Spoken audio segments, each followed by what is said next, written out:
Welcome. In this lesson we're going to be talking about limits and continuity for two variable functions. Our learning goals for today are to be able to describe in words what it means for a limit to exist for a two variable function. We also want to be able to compute limits of continuous functions and to be able to prove that a limit does not exist using graphs, tables, and algebraic methods. Notice that we aren't going to do rigorous proving to show that a limit does exist. That's a topic for 311, an analysis topic. So if you have interest in limits and continuity, be sure to take that class. So to get started, I'm going to start by reviewing what does a limit mean for just a single variable function. This is something that you should be familiar with. Let's say that I'm just in the xy plane and I have some function f of x. And I'm looking at what happens as I approach some x value that's set equal to a. When we were in the single variable case, we looked at right hand and left hand limits. So in this case, the left hand limit as x approaches a is written the limit as x approaches a from the negative side of our function f of x. And in this case, that means that we're approaching a from this direction, and our functional values are getting closer and closer to this circular piece right here. Similarly, our right-hand limit is written the limit as x approaches a from the positive side of our function f of x. And we're looking at as I approach a, as my x's approach a from the positive side, what are my functional values mirroring to one another? And back in this single variable case, we found that a limit is said to exist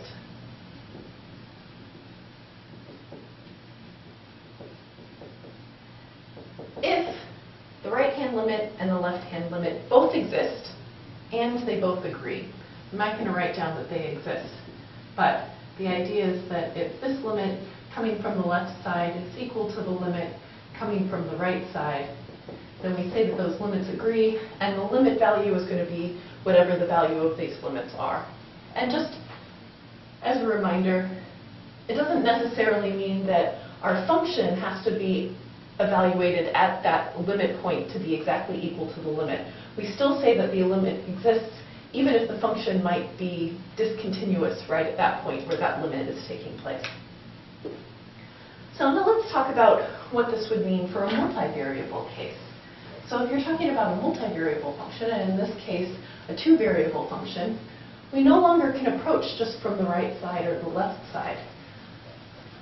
Graphical representations of our functions now are a little more complicated. Let's say that I have some function f of xy,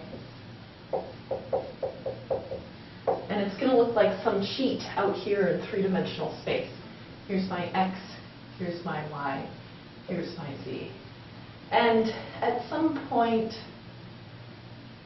a, b, out here in 3 space, I want to know, does this limit exist?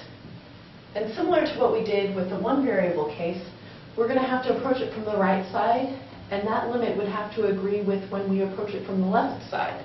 But there are a lot more sides that I could approach this point at than just the right side and the left side.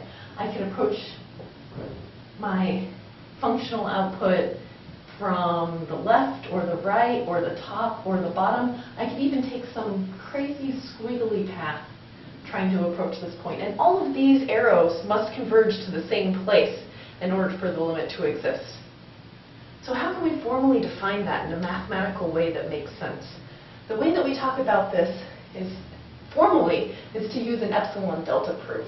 So let's suppose we have a limit L, or a candidate for a limit.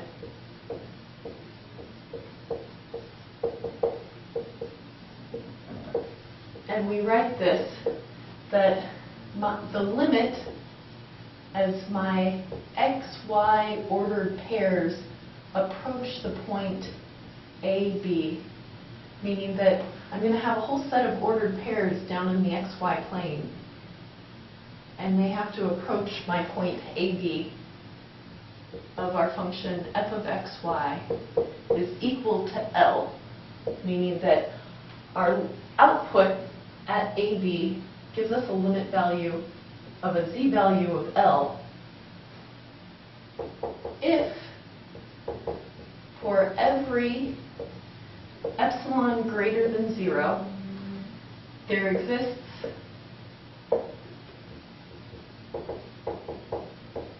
a delta greater than 0 such that for points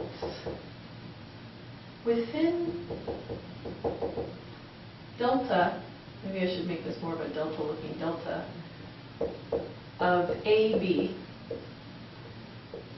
we have that the difference between the height at that point, maybe I should label these points, point x, y, star, we have that our L limit point minus our x, y star point is going to be less than our epsilon. Ugh. What does all this mean? Well, you can unpack this in an analysis class. What we're going to talk about is what this picture is representing. Essentially what we're doing, when I pick an epsilon greater than 0, I'm taking some band, some narrow band in the z-axis around my limit value.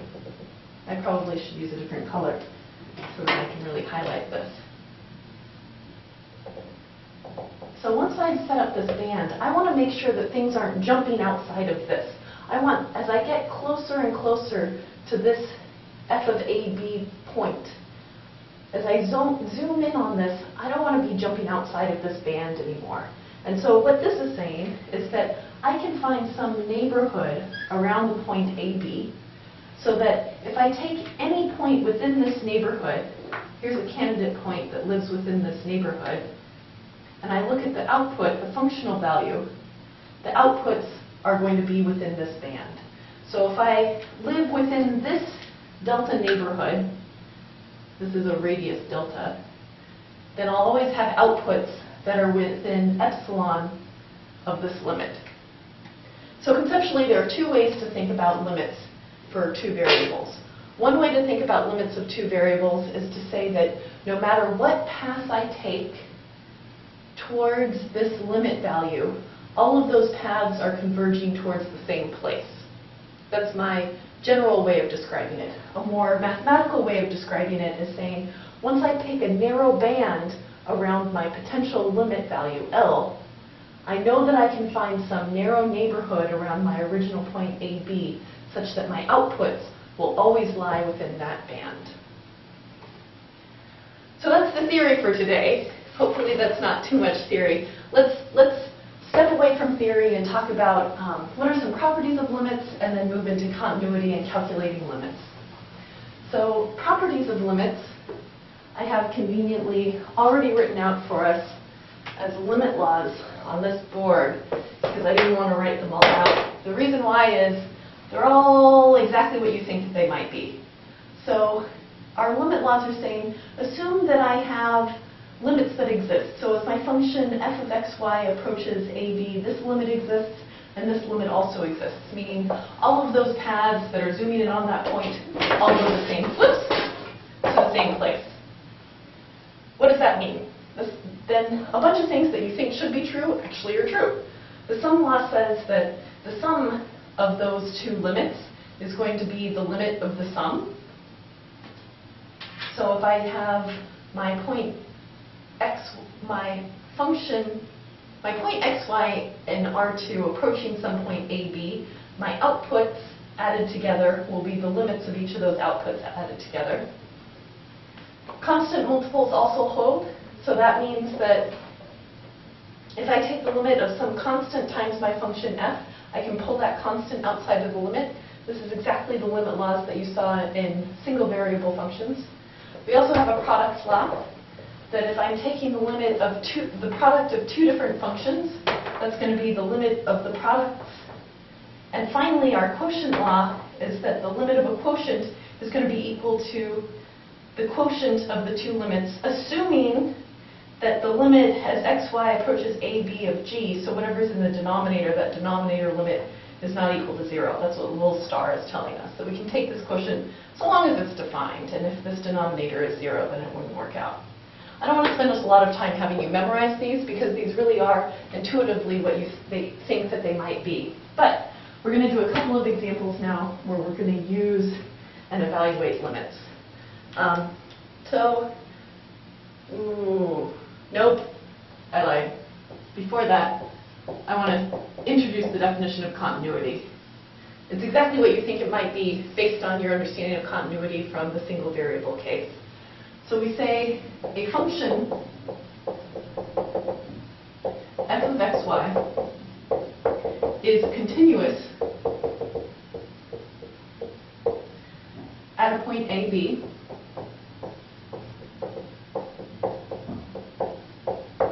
if the limit as xy approaches ab of my function f of xy is exactly equal to what you want it to be, the function evaluated at that point. So that means that as I take all of these different paths that are zooming in to this point AB, I want to make sure that they're actually zooming into the right place, that my limit is exactly equal to whatever the function value is right at that point AB. So a way to visualize any continuous function that's a two-variable function is going to be some type of continuous sheet. There aren't going to be rips, there aren't going to be holes, you aren't going to have gaps. This continuous sheet could be curvy in lots of crazy curvy ways, but it'll be continuous, right? No holes in it. The reason why that's nice is that continuous functions are easy to be able to take limits of. And now I'll do a couple of examples. So my first example, let's take a look at